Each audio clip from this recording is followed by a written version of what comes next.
Welcome back to Doing Bart Things, and yes, I'm at the new place. We are trying to get set up here. It's been a struggle, but I actually have a space now.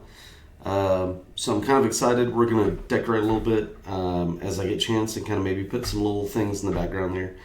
But I've got my own spot, so now when I do videos, chances are I'll be able to do them in a little bit more quiet and have a little bit more, a little bit easier time doing them. Less interruptions, that sort of thing. So here's hoping. I'm excited that I actually have my own kind of PC space. So really tired. Like, we've been moving and work has gotten crazy. So I do apologize for not posting a video for a while, but I'm tentatively back. We'll sort of get back in the swing of things and give you some of the latest goings-ons around PCs as I get some time. Some interesting things have kind of come up since the last time I've created a video. So we've got some pricing here on the 14th gen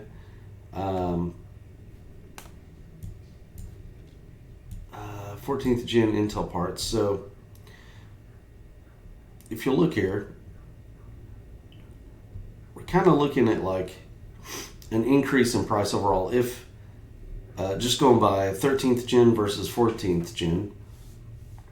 Now this is overseas, okay? So that's kind of important to realize. It may not be this bad. This may be like your initial launch kind of prices, and then they'll back off. But we'll have to see. I don't foresee if they release at this price in the U.S. and they are significantly more expensive than their 13th gen counterparts, that they will sell all that well. Again, there's not a big performance boost here. I think 5-10% maybe in most things. I don't think it's going to average out to be 10% in single-threaded apps. It's going to be like 5%. We're going to get a little bit of a boost in multi-core performance, I believe, but not so much in single thread. So these are going to be direct upgrades to the 13th gen, so you'll be able to use your, I believe, 600 series and 700 series motherboards. Maybe definitely it'll go in your 790s. Obviously, upon release, you'll need some. You need a BIOS update probably. So just be aware of that. Maybe these are worth the upgrade from. What was it? Not Raptor Lake, but the one before, Raptor Lake, I think actually was it. Yeah. So your 12th gen, right? These might. I don't really see it. It's usually, I don't really consider it much of an upgrade to spend, to buy an entire new processor just to get your 25%, 20% upgrade. It's not really worth that much. Depends on what you're doing, obviously. So maybe do your research when these come out to decide if the upgrade is worth it to you. If you have a 13th gen already, I would not upgrade to this. If you have a 12th gen, maybe, like I said, go look at benchmarks and things you're doing, see if it's worth it to you. But maybe also hold off on these initial launch prices and see if they go down, or see what they are. If they launch much closer to the 13th gen, it might be worth it. So I would just kind of keep your eyes out and see what goes on. Let's see. Other big news. Looks like NVIDIA is working on 4080 Ti. So here's what's happened. AMD has finally got an FSR 3 out there. It looks pretty good. It's basically putting them on parity with the DLSS 3.5 from NVIDIA.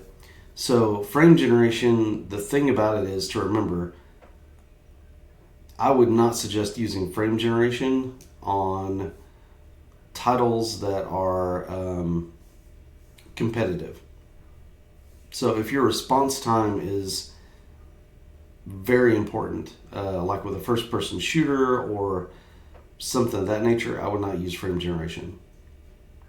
And the reason for that is it's inserting frames, which will make your frame rate go up and cause a little bit smoother gameplay per se, but it'll cause the response of your mouse to not be as good, or keyboard entries or movement. So basically you're sacrificing a little bit of response to get more frame rate, which, if you're trying to play really high detail games because you just want to see, you want to be really good looking, maybe it's worth it.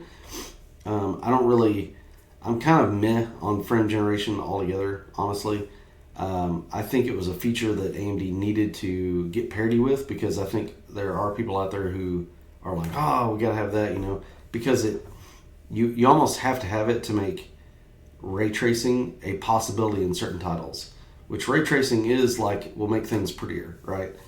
But it is a absolute beast on your hardware currently, and it's even more straining on AMD's hardware. So the fact that they've come out with that and have gotten some parity there is really good for them. They need to do it. AMD is getting, not AMD, NVIDIA is getting ready to respond by releasing a faster 4080. So it'll probably be a 4080 Ti. Why is this a response? Well, I suspect what's going to happen, whether it's a 4080 Ti or a 4080 Super, whatever, but you can see, we scroll down, it is much closer to the 4090, we think. We're talking near 4090 performance is what we're probably going to have.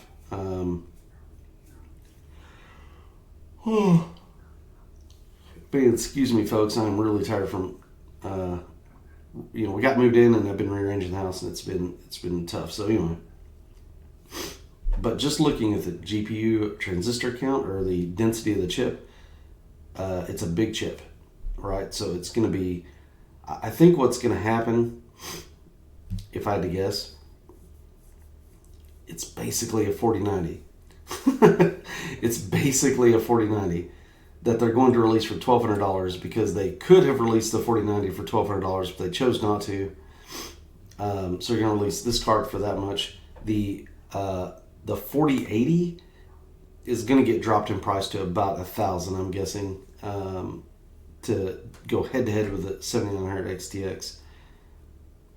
And this just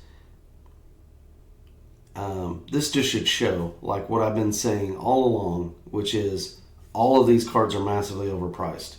All of the NVIDIA RTX 40 series were massively overpriced. They could have squished this whole lineup.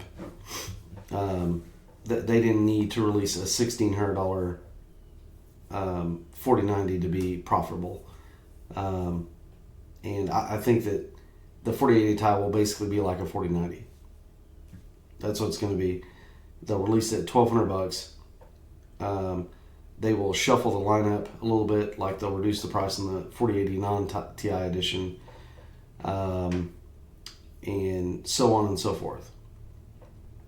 And it is really frustrating to me. We'll get this in the first quarter, it says here, of 2024, so the beginning of next year. And that will be undoubtedly to make sure they stay ahead of anything that AMD wants to refresh or come out with. The 7800 XT has been received very well. It's sold very well at its $500 price point. And so, if they slot this in, they reduce prices down the board. That'll help them get kind of competitive with that, but. It's just frustrating to see that they're basically gouging us for $400 or something on the 4090, because they're going to release, essentially, if this is totally correct, they're basically going to release a 4090 for $1,200. It may not be exactly as fast, it may not have as much memory on it, But for all intents and purposes, it will be right in that neighborhood. I'm guessing, could be a little cut down. Maybe won't have quite as many CUDAs cores, but the die size is the same. So in the transistor count is the same. So I'm guessing that the cores will be the same, if that's the case. But like I said, it may not have 24 gigs of GDDR6. Like they may cut that down a little bit. The bus thusly will be cut down somewhat, is my guess, but it'll be very close to a 4090. And then I think if it is close to a 4090 or just is a 4090 that's been reduced, we could see a 4090 Ti maybe in our future, possibly. That's kind of a big maybe. I don't think they even have to do that, but they might. So anyway, like, is it, am I happy to see a new card come out? Yeah, sure. But it just sucks. Like, it's pretty, it's pretty evident, again, that they could have come out with a 4090 at less money, and been profitable. So that's the part that I'll say that is kind of frustrating. But with any luck, when they come out with this at the beginning of the year, like I said, they'll reduce the price down the stack, and then that'll have benefits for everybody. So I think that's all I'm going to do for today. Again, I've got like a lot of stuff going on here, but I will try to get some more videos out, just because stuff's kind of happening, and I want to sort of try to cover it a little bit. I also would love to, since I've got like a desk back here, and I can kind of clean this up and I can use it to build PCs and stuff on. I may even rearrange my room more. I haven't decided. So I'm sort of excited about that, just me personally. I want to potentially rearrange my rig into a different case to kind of make it compact. And then I am planning on building a rig for my daughter. She is of age to sort of she's really gotten into gaming a little bit, and I kind of want to maybe build something for her, just a budget 1080p gaming rig, something that she can just enjoy, use for gaming. And I think my philosophy is that building a PC is a lot of times better than just it's a little bit, you have to keep your eyes on a little bit more, but I think it's better than just than just buying a console for a kid. And the reason is because they learn how to operate a PC. They learn, more of that stuff because it's not as straightforward. Because you have to go and open apps and then open other apps and that kind of thing. I think I think it's good that they deal with that. I'm not saying consoles are bad. I think for my son, who is a little bit delayed, I think consoles are a better option for him because we don't need him on a PC. Probably break it. But anyway, those are some things maybe to look forward to. I'd love to maybe try to record some of that. And yeah, we're here. We've arrived. We just got to get things set up, and then we'll kind of go from there. Listen, thank you for watching. Hopefully you've kind of got an idea. A couple of things are sort of on their way here, and you know that I'll be making more videos here in the future. Thank you. Have a great one. And if you want to like and subscribe, that's awesome. But it's YouTube. You know what to do. So there you are. Thank you.